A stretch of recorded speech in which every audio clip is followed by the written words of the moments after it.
सबसे बड़े आध्यात्मिक सिंगर जो बोल सकते हैं, जिनको पद्मश्री भी मिल चुका है, कैलाश खेर जी, वो आज हमारे साथ है, गुजरात आए हैं, उनसे बात करते हैं। Kailash ji, welcome to Gujarat first news channel. जी धन्यवाद। सर, सबसे पहले जो आप पद्मश्री तक पहुंचे हैं, आपकी जर्नी के बारे में बताइए, क्या कहोगे? जी, ये पद्मश्री तो भगवान की कृपा से 2017 में ही मिला था, तो उसके बाद तो बहुत यात्रा हो चुकी है। और हम लोगों की जर्नी शुरू हुई थी 2006 में, तो उससे फिर लेकर और अब तक लगभग 2000 के करीब गाने हमने फिल्मों में और नॉन फिल्मों में गा लिए हैं। और ईश्वर की अनंत कृपा है कि हम फिल्मों में रहकर भी काफ़ी नॉन फिल्म गाने भी करते हैं, अपनी एल्बम्स करते हैं। हमारा बैंड है कैलासा, तो उसके साथ।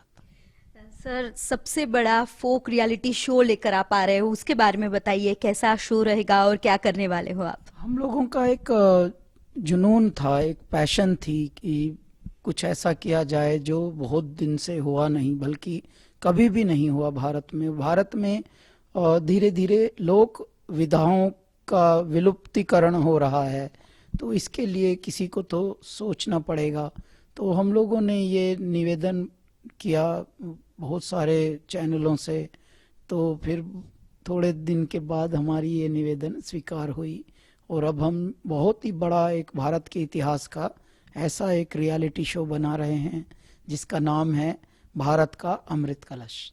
भारत का अमृत कलश है 28 राज्यों से 8 केंद्र शासित प्रदेशों से हीरे हम चुन चुन कर ला रहे हैं, अनकट डायमंड, फिर उनको तराश रहे हैं, तराश रहे हैं और ग्रूमिंग देकर उनका फिर विमोचन हो रहा है, प्रमोचन हो रहा है। तो देखने की बात यह है कि भारत को बहुत बड़ा विस्मय मिलेगा, बहुत बड़ा कौतुक मिलेगा और बहुत बड़े सरप्राइज मिलेंगे ये सोचकर कि ये सब भारत के हैं और भारत को ही नहीं पता। क्यों? क्योंकि विदेशों में तो उनकी जय जयकार होती है, लेकिन भारत के लोगों को ही भारत की विधाओं का ज्ञान नहीं है, हमें अपनी शक्ति का ही पता नहीं है। इस तरह से ये विचार से ये पूरा कार्यक्रम बना है।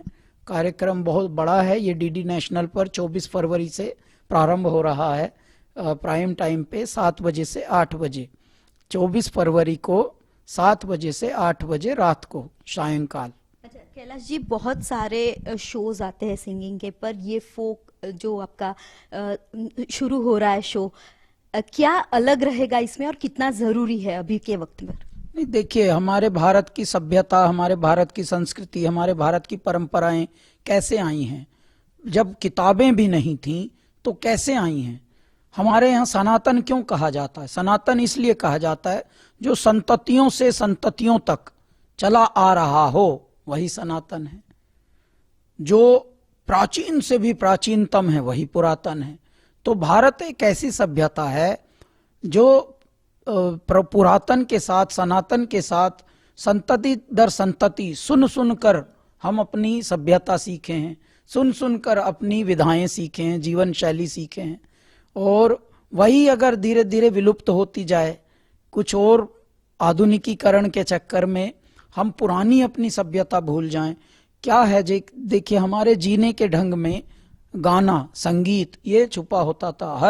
हर घर की विशेष बातें थी। मंदिर होना, मंदिरों में गायन होना, और रसोई जो होती थी जिसे हम जलपान गृह कहते हैं अपने घर का, उसमें समझ लीजिए माँ जो होती हैं या गृहिणी जो होती हैं, घान भोजन बनता था जहाँ, वहाँ पर सिर्फ भोजन ही नहीं बनता, वहाँ पर औषधियाँ भी रखी हैं।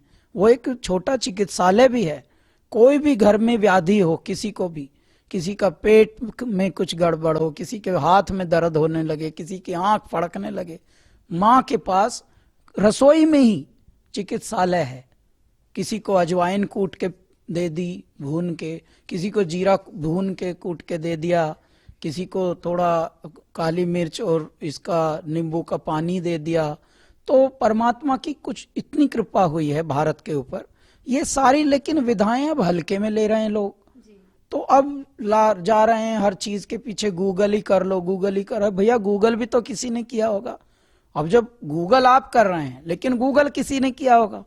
तो जो जिसने किया होगा वो भारत में आके रिसर्च कर रहे हैं बेचारे, वो भारत के नदियों के किनारे आश्रमों में रहे हैं जिन्होंने गूगल बनाए हैं, सोचिए। तो ये हम भारत के लिए लाए हैं, भारत की खोई हुई संपदा कि है मेरे भारतीयों, देख लो ये तुम्हारी ताकत है, तुम्हें समर्पित है। मतलब न्यू जनरेशन को समझना और सीखना जरूरी है, आप ऐसा बोल रहे हो? जरूरी है। अच्छा कैलाश जी, अगर राम मंदिर की बात करें, सबसे पहला न्योता आपको दिया गया था, कैसी फीलिंग थी? और राम मंदिर में आप भी गए थे, क्या लगा था? जी बहुत ही दिव्य अनुभूति थी, और प्राण प्रतिष्ठा का दिन तो बहुत ही चमत्कारों से भरा हुआ था, वो भी दैवीय चमत्कारों से। हमारे जो मैनेजर हैं, हम मैनेजर नहीं कहते, हम उनको अपना साथी कहते हैं, सारथी कहते हैं, ठीक है। अब जब वो गए हमारे साथ, आमंत्रण सिर्फ हमारा था, तो आमंत्रण वहाँ इंडिविजुअल्स यानी प्रति व्यक्ति को दिया गया था।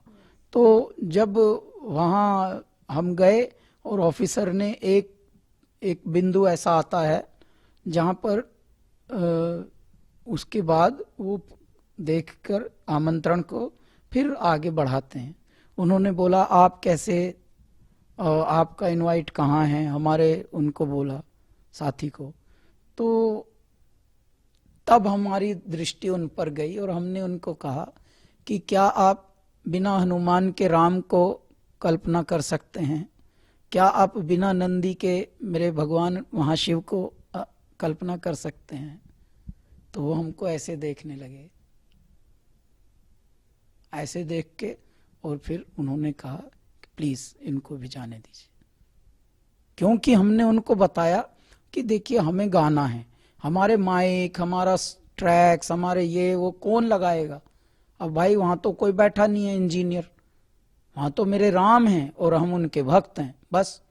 अब ऐसे में इनका होना कितना आवश्यक है, आप बताइए जरा। पूरा भारत क्या पूरा विश्व आज टकटकी लगाए देख रहा मेरे परमात्मा के चरणों की ओर। अगर वहां भी हम ज्यादा नियम कानून के चक्कर में काम बिगाड़ेंगे तो मेरे दाता भी हंसेंगे। तो ये मेरे भगवान राम का पहला चमत्कार था जो प्रवेश द्वार पर ही मिला। उसके बाद फिर जब प्राण प्रतिष्ठा का कार्यक्रम संपन्न हुआ, पुष्प वर्षा हुई महापुरुषों पर, महात्माओं पर, संतों पर, हम बहुत आनंदित हो रहे थे, भगवान के दर्शन हुए थे, उसी वक्त पुष्प वर्षा हुई। तत्पश्चात सबको जब पूर्ण हो गया कार्यक्रम तो लेके सबको दर्शनार्थ गर्भगृह में लिया जा रहा था, लेकिन वहाँ पे 10-12 हजार लोग तो प्रांगण में ही बैठे थे, और वो भी सब महात्मा, महापुरुष, वीआईपी लोग, ये सब। तो ऐसे में वो भीड़ के चक्कर में काफ़ी लोगों को हम लोगों के फोटो खींचना, ये करना, वो बड़ा अव्यवस्थित सा हो रहा था। हमने सोचा कि चलो अब गर्भगृह में घुस तो गए हैं, लेकिन दूसरे गेट से निकल आते हैं बाहर, क्योंकि यहाँ तो स्टैम्पीड होने का खतरा है।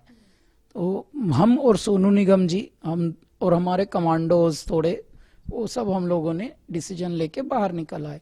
साधुओं ने तो भी जिद की कि अब जब इतना निकट आ गए हैं भगवान के, तो क्यों आप बिना दर्शन किए जा रहे हो? अरे भैया तुम ही लोग नहीं करने दे रहे हो दर्शन, 1 सेल्फी 2 सेल्फी, साधु लोग ही बौखलाए हुए हैं। तो उस चक्कर में हम लोग बाहर आए। दूसरा चमत्कार देखिए, जैसे हम बाहर निकले तो योगी आदित्यनाथ जी खड़े हैं और पूछ रहे हैं हमसे कि क्या हुआ कैलाश जी, क्यों आए, अभी दर्शन हो गए? उनका जी नहीं। तो वो बोल रहे हैं अरे ऐसे कैसे आप बिना दर्शन जाएंगे? तो वो हुआ दूसरा दैवीय चमत्कार उस दिन का, तो कि उनको भगवान ने खड़ा किया हुआ अपने साधक को कि मेरे बच्चे जा रहे हैं बिना दर्शन के, तू सब लाइन अप कर। तो ये वाली बात होती है भगवान की। मेरे दाता ने उस दिन बहुत दैवीय चमत्कार दिखाए, उसके बाद हम लोगों के दर्शन हुए, इतना आनंद आया, हम क्या बताएं। कैलाश जी, आप सबसे बड़े शिव भक्त हो, वो तो सबको पता ही है। वाडीनाथ महादेव मंदिर है जिसकी प्राण प्रतिष्ठा है, आप आए हो, क्या होने वाला है आज? जी आज तो हम लोग थोड़ा शिव की अलख जगाएंगे और मेरे राम को भी गाएंगे, उनको भी भजेंगे, तो मेरे परमात्मा का सुमरन अधिक होगा। हालांकि हमारे जो आज मेरे पिया घर आवेंगे, तेरी दीवानी, उनमें भी एक भगवान की ही भक्ति का पुट है और उसमें भी पूरी झलक वही है, परंतु फिर भी कुछ विशेष आध्यात्मिक गानों का ही आज मंचन होना है। कैलाश जी, रबारी समाज के द्वारा जो इतना बड़ा मंदिर तैयार किया है, आप वहां पर परफॉर्म करने वाले हो, कैसी फीलिंग आपकी, क्योंकि आप जो शिव भक्त हो ही। जी, तो देखिए, जहाँ भी शिव भक्त मिलते हैं, शिव के गण मिलते हैं, लगता है एक परिवार मिल गया। तो आज वैसे ही अनुभूति जैसे हो रही। अच्छा, क्या गाने वाले हो? मतलब कोई एक गीत गुजरात फर्स्ट के दर्शकों के लिए हो जाए, एक शिव भगवान का और एक राम भगवान का। आज मैं तो राम ही राम भजूरी मेरे राम, राम ही पार लगावेंगे, जल थल गगन मंडल में राम, राम ही पार लगावेंगे। ये तो भगवान राम का है। और उसके बाद भगवान शिव का है, अगड़ बम बम बम बम बम बम बम बम बम बम लहरी, अगड़ बम बम बम बम बम बम बम बम बम लहरी।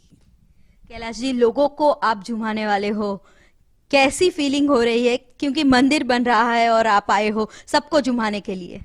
बस अभी तो परमात्मा में लौ लगी है, ध्यान लगा है, और ईश्वर से यही मनोकामना है कि जितने भी आज परम भक्त हों, जितने भी महामूर्तियां वहाँ सुनने को आए, मेरे भगवान का रसपान करने को आए, मेरे दाता का नाम जपने आए, तो बस वो एकाग्र हों, ज़्यादा विचलित आत्माएं ना हो, परमात्मा उनमें बैठ जाएं बस। अभी हमारे साथ थे पद्मश्री कैलाश खेर जी की, जिन्होंने गुजरात फर्स्ट न्यूज के साथ की खास बातचीत। कैमरामैन यज्ञ मोहन श्रीवास्तव के साथ hearty Bhatt, Gujarat first news, Gandhinagar.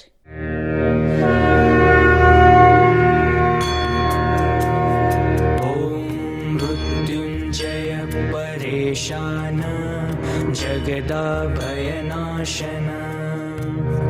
तव ध्यानेन देवेश मृत्यु प्राप्नोति जीवति।